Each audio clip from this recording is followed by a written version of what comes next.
So yeah, YouTube, here's what we've got going on today. We've got the MIG welder itself hanging out right here.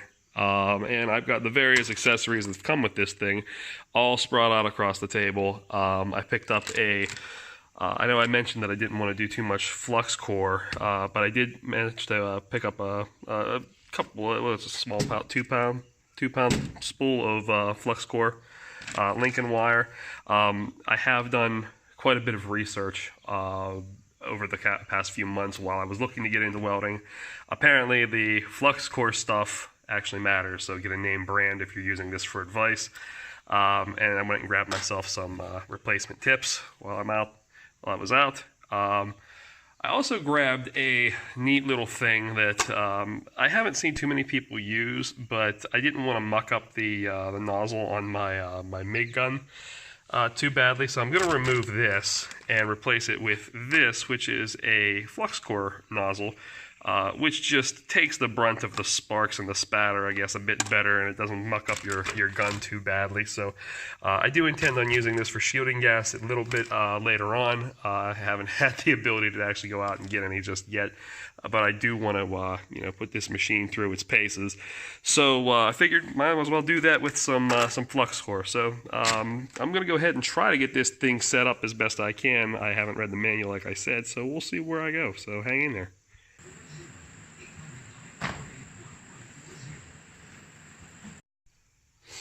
Alright, so I guess the first thing I'm going to do here is actually open this up, and as you can see, I've got a little bit of room I need to work with here. Yeah, that's fine. Alright, so first things first, I suppose. I guess this little tool right here is what little doohickey I use to remove the big spool adapter, because I'm not going to need that just yet. I do have a larger 11 or 10 pound spool. I guess I should have taken greater care to see what that looked like before I took that off of there. But anyway, that's the adapter. So I'll put that over there for now. I'll put that hardware to the side. Alright, so I haven't really gone over this too much, I suppose, so I guess I probably should. In here, cast aluminum housing. What I'm going to do is flip that open, feed that wire through here until we get some wire coming through on the roller here. And I guess it would help if I made sure I had the correct roller in there. And I don't really know which one I have at the moment.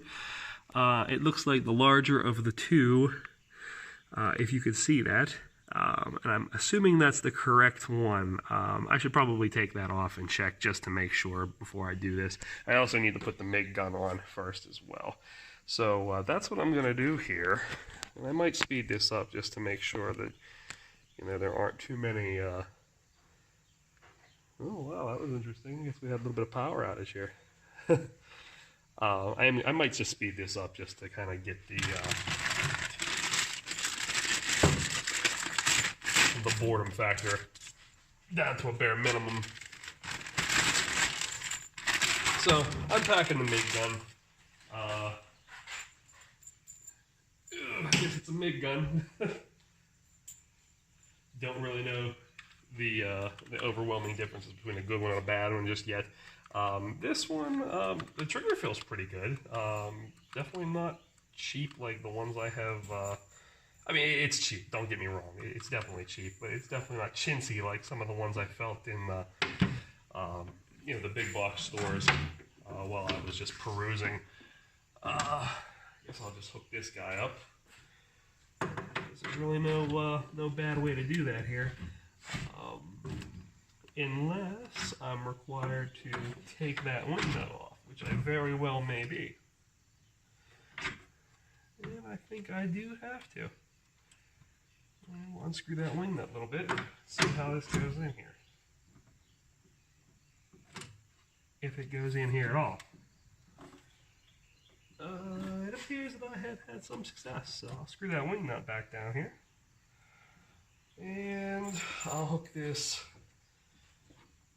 gun trigger receptacle up. It's got a little keyway on the bottom, so there's only one way to to put that on and you're not going to muck that up too badly, huh? Alright.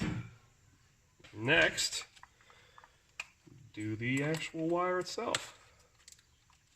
And this should be interesting because I've never done one of these before and I really don't want to bird's nest this thing right off the bat. It seems like it's pretty loose on the spool as it came, so I'm going to go ahead and cut a little bit of this off. I do have a pair of welpers around here somewhere. Probably should take, I guess it's an instruction manual for some wire off of there. Just going to feed this on as best I can. I'll throw the washer and the spring assembly on here just for S's and G's. I know you probably don't need it just for these little 2-pound spools, but you know, I do want to keep the hardware somewhat nearby. Alright, so there we have that. I'm going to go ahead and feed this through here.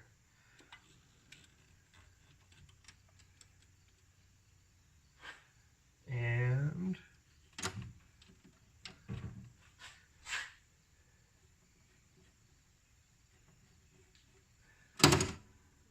before I do that, I need to make sure that it gets into this little itty bitty hole over here. I'm sure I'm doing this wrong, but yeah, that seems maybe beginner's luck. Who knows? And I'm not exactly sure how far I need to tension this as a 0.35. I guess I should probably read this in here. Let's see, 0.35 ER70S, which is, I believe, what I have. We will see. ER70S, 0.35. Wire speed, polarity. Well, I guess it really doesn't say much. Oh well. We will just go with what we believe to be the best tension for the job at the moment. We will go with that for the time being.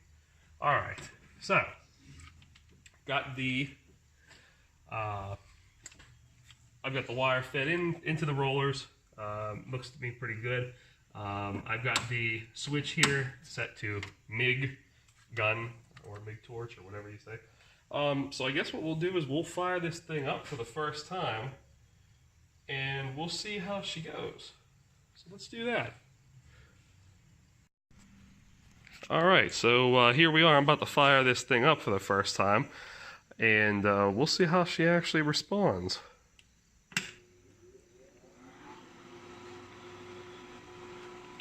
Alright, nothing out of the ordinary. Let's see how the MIG gun actually goes about working. Let's see if we have any slip here on our roller and feeding system. So we'll just see how this works until we get some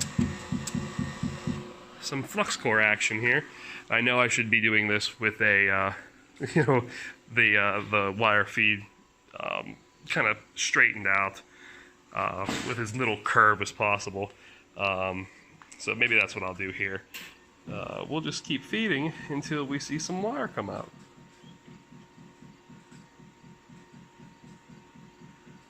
So far we've got nothing. So far nothing. Well, we might have something there. Oh, would you look at that? That, YouTube, is the first time I have seen wire come out of a MIG gun in my hand ever.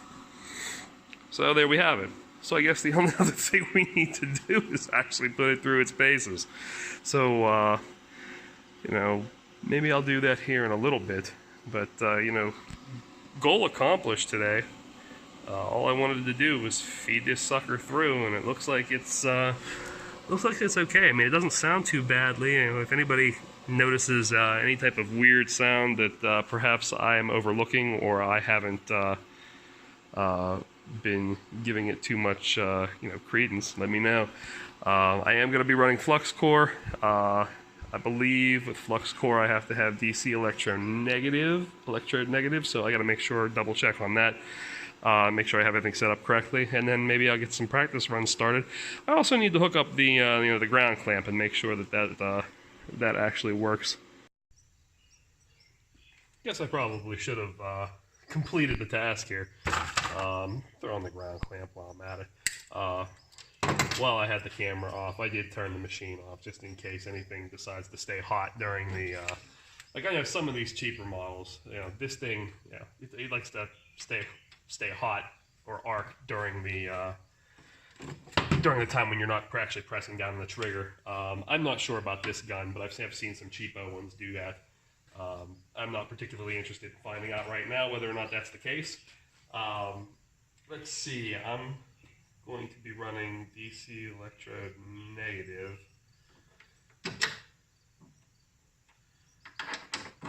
So, ground will be positive. At least I hope that's what I'm supposed to be doing. So, alright. We got a ground clamp. Man, this thing doesn't look very great at all. I don't know if you could see that very well, but the ground clamp is just like, it got this braided copper between two what looks to be like a stamped copper on the end of these jaws. Either way, I'm stuck with what I have. Probably just going to take it, clamp it right here while I work. So, there we have that.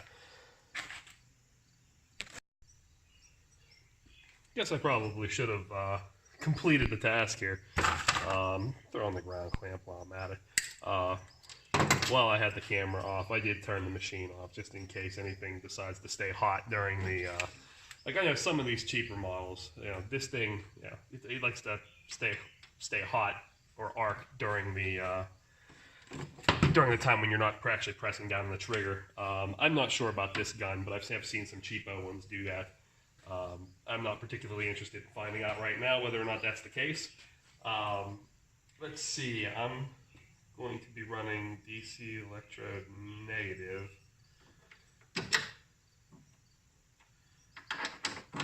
So, ground will be positive. At least I hope that's what I'm supposed to be doing. So, alright. We got a ground clamp.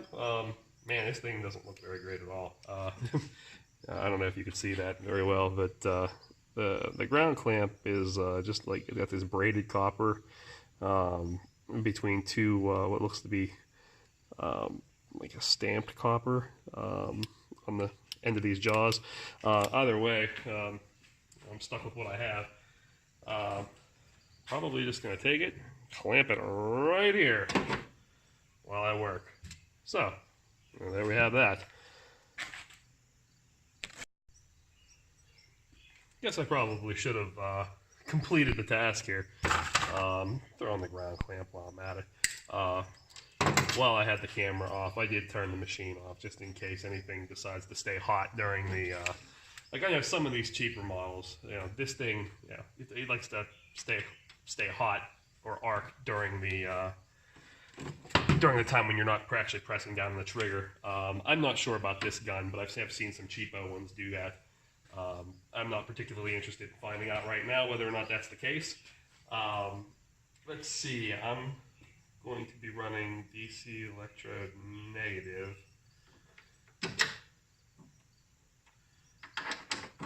So, ground will be positive. At least I hope that's what I'm supposed to be doing. So, alright.